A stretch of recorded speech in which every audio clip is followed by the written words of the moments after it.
Hello everyone, welcome to our YouTube channel Shiksha Alliance. Today we are going to start our daily current affairs session in which we will cover important news from several newspapers, PIB and various government sources. So let's begin our session. Our first topic is UN Democracy Fund. हम जानेंगे UN Democracy Fund के बारे में. UN Democracy Fund is one set up by the United Nations to support projects that promote democracy around the world. जो UN Democracy Fund है, ये एक fund है जिसको सेटअप किया गया था यूनाइटेड नेशन के द्वारा ताकि सपोर्ट किया जा सके वैसे प्रोजेक्ट को जो प्रमोट करता हो डेमोक्रेसी को पूरे विश्व में. It was created in 2005. इसको क्रिएट किया गया था 2005 में. Voluntary contribution from many country including India. इसके लिए क्या होता है, वॉलंटरी कंट्रीब्यूशन होता है अलग अलग कंट्री से जिसमें इंडिया भी कंट्रीब्यूट करता है. इंडिया जो है वो इसका फाउंडिंग मेंबर भी है. इसका एम क्या है, the fund support NGO and other organisation that work to strengthen democracy institution, promote human right and encourage citizen participation in political process. ये जो फंड है ये सपोर्ट करता है एनजीओ को, अदर ऑर्गेनाइजेशन को जो कि काम कर रहा है स्ट्रेंथन करने के लिए डेमोक्रेटिक इंस्टीट्यूशन को, प्रमोट करने के लिए ह्यूमन राइट को और इनकरेज कर रहा है सिटीजन के पार्टिसिपेशन को पॉलिटिकल प्रोसेस में. एडमिनिस्ट्रेशन की अगर हम बात करें, the fund is overseen by an advisory board 19 member which include representative from various country including India and civil society organization. ये जो फंड है इसका देखा जाता है एडवाइजरी बोर्ड के द्वारा जिसमें 19 मेंबर है जो कि इंक्लूड करता है रिप्रेजेंटेटिव को अलग अलग कंट्रीज के जिसमें भारत भी है और सिविल सोसाइटी ऑर्गेनाइजेशन को. करंट प्रॉब्लम क्या है, इंडिया और यूएस जो है इंस्ट्रूमेंटल है स्टैब्लिश करने में यूएन डेमोक्रेसी फंड को 2005 से. इंडिया का जो कंट्रीब्यूशन है वो $5 मिलियन का इस फंड में इसके अर्ली ईयर्स पे, लेकिन इंडिया का फंडिंग जो है यूएनडीएफ पे वो डिविंडल हुआ है 2012 के बाद से. Also, India has not objected to UNDF giving grant to NGO funded by George Soros. However, it has put the same NGO on the watchlist in India. India जो है उसने ऑब्जेक्ट नहीं किया जो यूएनडीएफ जो है वो ग्रांट देता है जो एनजीओ जिसको कि फंड किया जाता है जॉर्ज सोरोस के द्वारा, जिनका न्यूज अभी आपके बारे में आप लोगों ने सुना था, कुछ समय पहले न्यूज में आया था इनके बारे में. लेकिन यही चीज सेम एनजीओ के लिए उसको भारत के केस में क्या किया गया, उसको वॉचलिस्ट में रखा गया. ये आप देख सकते हैं डबल गेम जो बोलते हैं, डबल पॉलिटिक्स यूएस के द्वारा किया गया है. नेक्स्ट टॉपिक हमारा स्टेट एनर्जी एफिशिएंसी इंडेक्स 2021-22. तो जो आपका स्टेट एनर्जी एफिशिएंसी इंडेक्स है इसके बारे में हम जानेंगे. Ministry of power has release the state energy efficiency index 2021 to 2022. किसने रिलीज किया है, तो एनर्जी एफिशिएंसी इंडेक्स है, इसलिए मिनिस्ट्री ऑफ पावर ने रिलीज किया है स्टेट एनर्जी एफिशिएंसी इंडेक्स को 2021-22 का. State Energy Efficiency Index 2021-22 has an updated framework of 50 indicators aligned with national priorities to track outcome and impact of state level energy efficiency initiative. ये एक updated framework है 50 indicators का जिसको align किया गया है नेशनल प्रायोरिटीज के साथ ताकि ट्रैक किया जा सके आउटकम्स को और जो इम्पैक्ट है state level energy efficiency initiative का. इसके ऑब्जेक्टिव के बारे में हम जान लें. Driving decarbonisation effort in state and outlining recommendation to help state drive change in energy efficiency which will contribute toward the fulfilment of sustainable development goal and NDC. ये drive कर रहा है डिकार्बोनाइजेशन एफर्ट को state में और outline कर रहा है रिकमेंडेशन को जो मदद कर रहा है स्टेट को चेंज लाने में एनर्जी इफिशियंसी के लिए. ये कंट्रीब्यूट करेगा फुलफिल करने में एसडीजी और एनडीसी को. इसके द्वारा डेवलप किया गया है bureau of energy efficiency in association with alliance for an energy efficiency economy. तो इसको डेवलप किया गया है ब्यूरो ऑफ एनर्जी इफिशियंसी मिलके alliance for an energy efficient economy के साथ. इसका पीरियड क्या है, assess the annual progress of state and UT in energy efficiency implementation for financial year 2020-21 to 2021-22. ये असेस कर रहा है जो एनुअल प्रोग्रेस है स्टेट और यूनियन टेरिटरी का एनर्जी इफिशियंसी इंप्लीमेंटेशन को लेकर फाइनेंशियल ईयर 2020-21 से 2021-22 के लिए. फ्रंट रनर कैटेगरी की अगर हम बात करें जिसका ग्रेटर देन 60 पॉइंट है तो कौन सा है, कर्नाटका टॉप परफॉर्मर है, केरला, आंध्र प्रदेश, राजस्थान एंड तेलंगाना. उसके बाद तो आपको ये याद होना चाहिए टॉप परफॉर्मर कौन कौन से है, कर्नाटका, केरला, आंध्र प्रदेश, राजस्थान, तेलंगाना. अचीवर कैटेगरी जिनका 50 से 60 पॉइंट है कौन कौन से है, तो इसमें असम है टॉप परफॉर्मर, उसके बाद हरियाणा, महाराष्ट्र और पंजाब. अब हम ब्यूरो ऑफ एनर्जी इफिशियंसी के बारे में भी हम जान ले. Bureau of energy efficiency establish in 2022 under energy conservation act 2001 headquartered in New Delhi to assist in developing policy and strategies with thrust on self regulation and market principle. जब तो bureau of energy efficiency इसको establish किया गया था 2022 पे energy conservation act 2001 के माध्यम से जिसका हेडक्वार्टर न्यू दिल्ली पे है. ये मदद करेगा डेवलप करने में पॉलिसी को और स्ट्रेटेजी को जिसका फोकस होगा सेल्फ रेगुलेशन और मार्केट प्रिंसिपल के ऊपर. The energy conservation act provide for regulatory and promotional function. और जो आपका एनर्जी कंजर्वेशन एक्ट है ये प्रोवाइड करता है रेगुलेटरी और प्रमोशनल फंक्शन को. नेक्स्ट टॉपिक हमारा blockchain project to explore the potential of वेब3. तो जो ब्लॉकचेन प्रोजेक्ट है जो कि एक्सप्लोर कर रही है पोटेंशियल को वेब3 का, इसके बारे में हम जानेंगे। ऑब्जेक्टिव क्या है सब कुछ समझेंगे डिटेल में। The Indian union government is conducting a research project in blockchain technology to develop a unified blockchain framework for offering national blockchain service and the creation of a blockchain ecosystem. Indian union government जो है वो conduct कर रही है एक research project को blockchain technology के ऊपर, ताकि डेवलप किया जा सके एक यूनिफाइड ब्लॉकचेन फ्रेमवर्क को जो ऑफर करेगा नेशनल ब्लॉकचेन सर्विस को और क्रिएट करेगा ब्लॉकचेन इकोसिस्टम को। क्या एस्पेक्ट है इस प्रोजेक्ट का? Design and development of unified blockchain framework for offering A national blockchain framework. Design और डेवलप किया जा रहा है एक यूनिफाइड ब्लॉकचेन फ्रेमवर्क को ताकि ऑफर किया जा सके नेशनल ब्लॉकचेन फ्रेमवर्क को। क्या ऑब्जेक्टिव है इस प्रोजेक्ट का? To evolve the blockchain technology stack and enable open API for seamless integration and offer blockchain as a service। ये इवॉल्व करेगा ब्लॉकचेन टेक्नोलॉजी के स्टेक को और इनेबल करेगा ओपन एपीआई को सीमलेस इंटीग्रेशन के लिए और ऑफर करेगा ब्लॉकचेन एज ए सर्विस को। हाँ, तो अंडर किसका था ये हम समझेंगे। National strategy on blockchain 2021 under MeitY which encompasses major technology component required for Web3 to create a trusted digital platform by evolving a national blockchain infrastructure। तो आपका नेशनल स्ट्रेटेजी है ब्लॉकचेन को लेकर 2021 का, जो कि मीटी के अंतर्गत आता है। ये इनकम्पास कर रहा है मेजर टेक्नोलॉजी कॉम्पोनेंट को जिसकी आवश्यकता है Web3 के लिए, ताकि क्रिएट किया जा सके एक ट्रस्टेड डिजिटल प्लेटफॉर्म को इवॉल्विंग नेशनल ब्लॉकचेन इंफ्रास्ट्रक्चर के लिए। ब्लॉकचेन एज ए सर्विस के बारे में हम जान लें। Blockchain as a service BaaS refer to third-party cloud-based infrastructure for company to build, host and use its own blockchain app, smart contract and function on blockchain technology।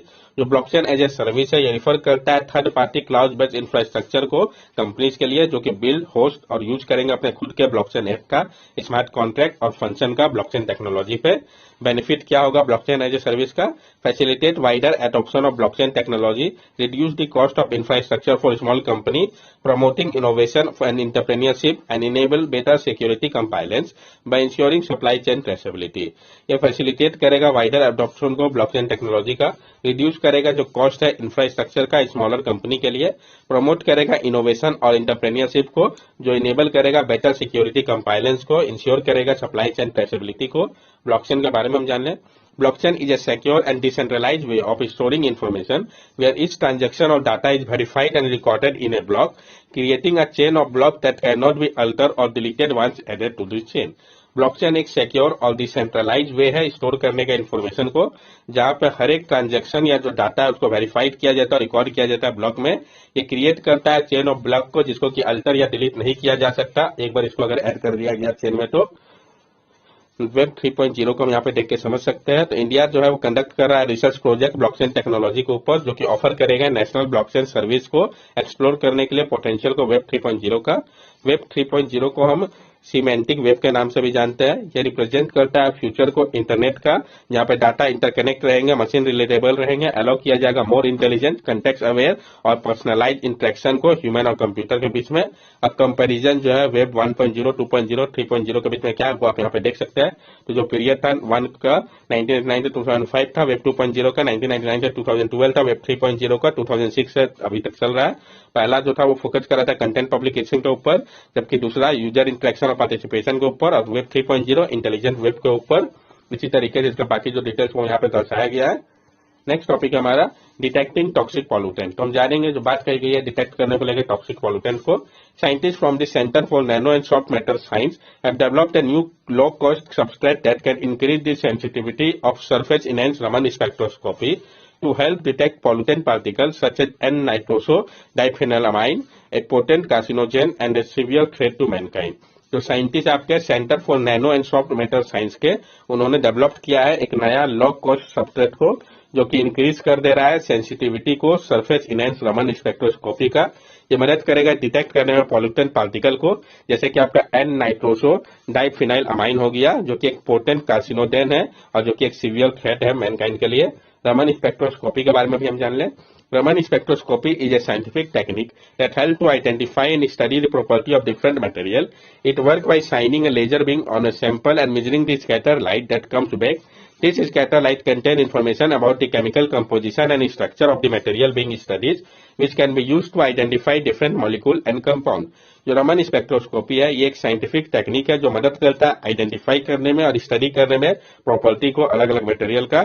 ये काम करता है जब साइन किया जाता है एक लेजर बीम को एक सैंपल के ऊपर जो मेजर करता है स्कैटर लाइट को जो वापस आता है। ये जो स्कैटर लाइट होता है ये कंटेन करता है इन्फॉर्मेशन को, उसके केमिकल कंपोजिशन और स्ट्रक्चर को लेकर मटेरियल का, जिसको कि स्टडी किया जा रहा है। इसका उपयोग किया जाता है आइडेंटिफाई करने में अलग अलग मॉलिक्यूल्स और कंपाउंड को। Sir CV Raman was awarded the Nobel Prize in Physics in 1930 for his work on Raman spectroscopy। और जो सीवी रमन थे उनको नोबेल प्राइज दिया गया था फिजिक्स के लिए 1930 पे। उनका जो वर्क था रमन स्पेक्ट्रोस्कोपी के ऊपर, इस कारण तो कब दिया गया था नोबेल प्राइज इनको, किस वर्क के लिए दिया गया था, ये भी इंपॉर्टेंट हो जाता है। नेक्स्ट टॉपिक हमारा सेलुलर एग्रीकल्चर। तो हम जानेंगे सेलुलर एग्रीकल्चर के बारे में। It is a way of producing animal-based products such as meat, milk, and egg without the need for raising and slaughtering animal. Instead, these products are grown from cells in a laboratory using techniques such as tissue engineering and fermentation. ये एक technique है जिसके माध्यम से produce किया जाता है animal based product को, जैसे कि मीट हो गया, मिल्क हो गया, एग हो गया, बिना उपयोग किए हुए या रेज किए हुए या स्लॉटर किए हुए एनिमल को। इसके जगह पे जो प्रोडक्ट है उसको ग्रो किया जाता है सेल्स की मदद से लेबोरेटरी में उपयोग करके टेक्निक का, जैसे कि टिश्यू इंजीनियरिंग हो गया, फर्मेंटेशन हो गया, इसके मदद से। क्या सिग्निफिकेंस इसका? This technology has the potential to greatly reduce the environmental impact of animal agriculture, such as greenhouse gas emission, land use and water consumption। ये जो टेक्नोलॉजी है वो पोटेंशियल ग्रेटली रिड्यूस करेगा एनवायरमेंटल इम्पैक्ट को animal agriculture का, जैसे कि green house gas का एमिशन हो गया, लैंड यूज हो गया, वाटर कंजम्पशन हो गया, ये सबको रिड्यूस करने में मदद करेगा। एग्जाम्पल से हम समझ सकते हैं। Perfect day, a startup in California use genetically engineering fungi to produce milk protein such as whey protein without the need for cow। जो आपका परफेक्ट डे जो कि एक स्टार्टअप है कैलिफोर्निया का, वो उपयोग कर रहा है जेनेटिकली इंजीनियरिंग फंगी को प्रोड्यूस करने के लिए मिल्क प्रोटीन को, जैसे कि आपका वे प्रोटीन हो गया, बिना आवश्यकता के काउस के। टर्टल ट्री लैब जो कि आपका सिंगापुर का है, ये पहला कंपनी है जो उपयोग कर रहा है स्टेम सेल्स का मैमल से, ताकि मिल्क को लार्ज बायो रिएक्टर की मदद से बनाया जा सके। नेक्स्ट टॉपिक है हमारा महात्मा ज्योतिबाई फूले। पीआईबी के मुझे इंपॉर्टेंट है, पहले भी इस टॉपिक हम लोगों ने कंसीडर कर रखा है। अभी हाल ही में प्राइम मिनिस्टर ने पेड किया था ट्रिब्यूट को ग्रेट सोशल रिफॉर्मर महात्मा ज्योतिबाई फूले को, उनके बर्थ एनिवर्सरी के दौरान। ज्योतिबाई फूले 1827 to 1890, इनका आइडियोलॉजी क्या था? Liberty, egalitarianism, socialism. Phule influence है थॉमस पेने के बुक जिसका टाइटल था right of man. Major publication इनका क्या है? द त्रिरत्न रत्ना, पवारा, छत्रपति शिवाजी भोसले याचा, गुलामगिरी और शेतकर आसूद, ये सारे इनके मेजर पब्लिकेशन है, तो ये उतना इंपॉर्टेंट नहीं है। रिलेटेड एसोसिएशन की अगर हम बात करें तो फाउंडर थे ये सूरज समाज के 1873 में, जिसका मकसद था अटेंड करना इक्वल सोशल और इकोनॉमिक बेनिफिट लोअर कास्ट के लिए महाराष्ट्र में। ये आपका इंपॉर्टेंट पॉइंट है। ये सर्व किए थे कमिश्नर के तौर पर भी पूना म्यूनिसिपैलिटी के अंटिल 1883 तक के लिए। टाइटल जो था महात्मा का, इनको दिया गया था टाइटल महात्मा का 1888 में, जो सोशल एक्टिविस्ट है विठल राव कृष्णा वांडेकर के द्वारा। सोशल रिफॉर्मर की अगर बात करें तो ये एडवोकेट कर रहे थे जेंडर इक्वालिटी को। उन्होंने ओपन किया था पहला स्कूल को गर्ल्स के लिए पुणे पे, और स्टैब्लिश किया था आश्रम को यंग विडोज के लिए, और ये काम कर रहे थे एबोलिश करने के लिए अनटचेबिलिटी और कास्ट सिस्टम को। उनका मानना था इकलौता सॉल्यूशन है कॉम्बैट करने का सोशल इविल्स को, कि इनलाइटन किया जाए वुमेन को, और जो मेंबर्स है लोअर कास्ट के वो अपने वाइफ के साथ मिलकर उन्होंने ओपन किया था पहला इंडिजिनसली रन स्कूल को गर्ल्स के लिए पुणे पे 1848 पे, जहां पे वो दोनों ही पढ़ाते थे। तो ये इंपॉर्टेंट है, इन्होंने खोला था, कहां पे खोला था, कब खोला था इस स्कूल को। नेक्स्ट टॉपिक हमारा तमिलनाडु कम्बम ग्रेप्स। तमिलनाडु के कम्बम ग्रेप्स के बारे में हम जानेंगे, पीआईबी के मुझे इंपॉर्टेंट है। The Cumbum grapes recently under GI tag. तो कम्बम ग्रेप्स आपका कहां का? तो तमिलनाडु का, उसको अभी हाल ही में जीआई टैग दिया गया है। तो ग्रेप्स के बारे में हम जान ले। कम्बम पनीर त्राचाई, जिसको कि हम कम्बम ग्रेप्स भी कहते हैं, ये एक वैरायटी है ग्रेप्स का जो कि ग्रो करता है कम्बम वैली पे, जो कि आपका लोकेटेड है वेस्टर्न घाट में तमिलनाडु के। क्या फीचर्स इस ग्रेप का? ये ग्रेप जो है वो मीडियम से लार्ज होता है साइज में, कॉम्पैक्ट होता है, सुटेबल है वाइन बनाने के लिए, स्पिरिट बनाने के लिए, जेम्स बनाने के लिए, कैन ग्रेप जूस और रेजिन्स बनाने के लिए। इसको इंट्रोड्यूस किया गया था तमिलनाडु में 1832 पे फ्रेंच प्रिस्ट के द्वारा। ये जो ग्रेप्स है ये काफी रिच है विटामिन, टार्टारिक एसिड और एंटीऑक्सीडेंट्स में, और ये रिड्यूस करता है जो खतरा है कुछ क्रोनिक डिजीज का। ये आप यहाँ पे देख सकते हैं तमिलनाडु के कम्बम ग्रेप्स को। कम्बम वैली जो कि थेनी डिस्ट्रिक्ट में है, ये अकाउंट करता है मेजोरिटी ऑफ ग्रेप्स प्रोडक्शन के लिए तमिलनाडु का। और जो पनीर वैरायटी है इसको ग्रो किया जा सकता है पूरे साल। अब जीआई टैग के बारे में हमें डिटेल से पता है, अगर आपको जानना तो आप यहाँ पे देख सकते हैं। नेक्स्ट टॉपिक हमारा एक्सरसाइज कवच। हम जानेंगे एक्सरसाइज कवच के बारे में। Exercise Kavach is a joint military exercise involving the asset of army, navy, air force and coast guard conducted at Andaman and Nicobar command. जो एक्सरसाइज कवच है ये आपका जॉइंट मिलिट्री एक्सरसाइज है, ये इन्वॉल्व कर रहा है जो एसेट है आर्मी, नेवी, एयरफोर्स और कोस्ट गार्ड का, जिसको कंडक्ट किया गया अंडमान एंड निकोबार कमांड पे। कहां पे कंडक्ट किया गया ये इंपॉर्टेंट हो जाता है। That's all for daily current affair session. अगर आपको हमारी वीडियो अच्छी लगी हो तो हमारे चैनल सब्सक्राइब करें, हमारे वीडियो को लाइक करें और ज्यादा से ज्यादा शेयर करें। These are our social media link. From here also you can stay connected with us and give us your valuable feedback. Thank you and have a nice day.